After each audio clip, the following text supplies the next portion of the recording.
రేపు విష్ణు విన్యాసం విడుదల కానుంది. కొత్త రిలీజులు ఇంకేం ఉన్నాయనేది పక్కన పెడితే జనాల దృష్టిలో అంతో ఇంతో ఫోకస్ తెచ్చుకున్న మూవీ ఇదే. సింగిల్ తర్వాత శ్రీ విష్ణు మళ్ళీ తెర మీద కనిపించలేదు. నారి నారి నడుమ మురారిలో చిన్న క్యామియో చేశాడు, కానీ అది కౌంట్లోకి రాదు.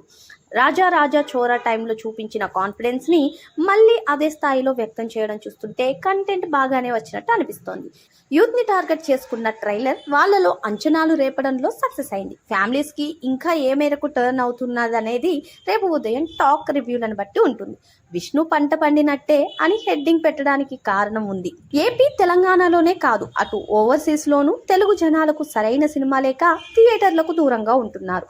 ఓ మోస్తారుగా కపుల్ ఫ్రెండ్లీ బండి లాగింది, కానీ దాని ప్రభావం ఏ సెంటర్లకే పరిమితమైంది. హడావుడి చేసిన ఫంకీ, హే బలవంత్ మొదటి వీకెండ్కే చేతులెత్తేశారు.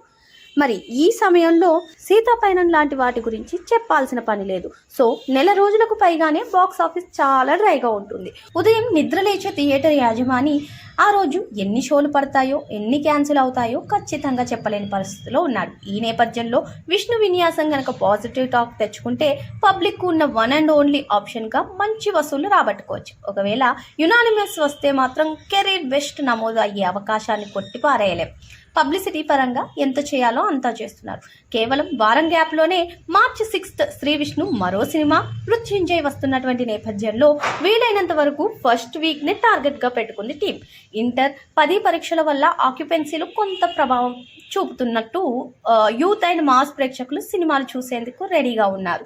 విన్యాసాలు వాళ్ళను మెప్పిస్తే చాలు.